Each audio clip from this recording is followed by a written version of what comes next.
with what we call 8 Bells, sponsored by Riker's Reenactors. Dave and Lori Riker are reenactors, retired park rangers for the United States Park Service, and now part of the crew of the St. Augustine Swashbucklers. They worked with us over the weekend in the museum booth at the St. Augustine Seafood Festival, which we'll talk about more later. But they're very up on the history. I've known David and Lori for, 8-9 years, and finally convinced them to join our crew. They're a very good part of the crew, and they're very much into the history of pirates and ancient city St. Augustine. So they're our sponsor for 8 Bells. Who do we have that we're going to talk about today? James Michael Reaves, an American writer known for his contributions as a scriptwriter and story editor to a number of the 1980s and 90s animated television series, including Gargoyles, Batman, and let's see what else.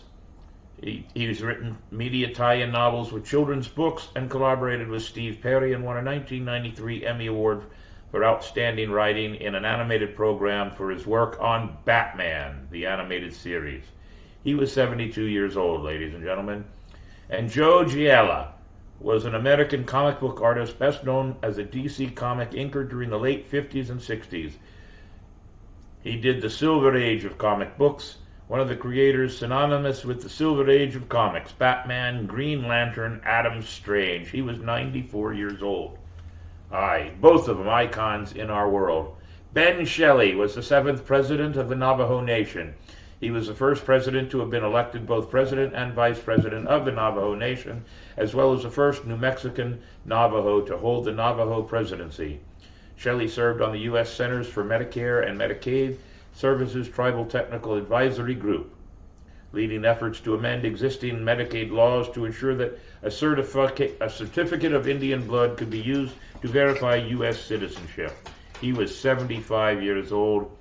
And Leroy Raffel, co-owner of restaurant equipment business, who thought there was a market opportunity for fast food franchise based on a dish other than hamburgers.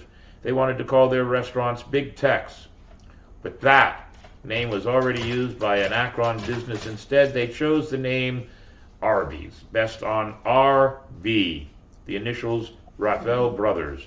Although often mistaken for roast beef, he was 96.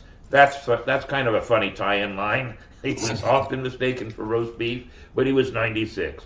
Ladies and gentlemen, that happens to be a pirate's favorite place to have lunch, Arby's. I know, I couldn't resist. Sorry about that. Go ahead, give us our 8 bells, Mr. Henley.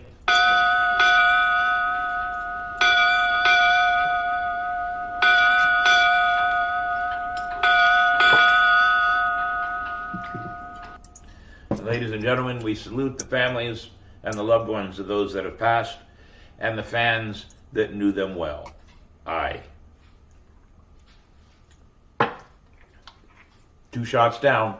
How many shots will the captain make tonight?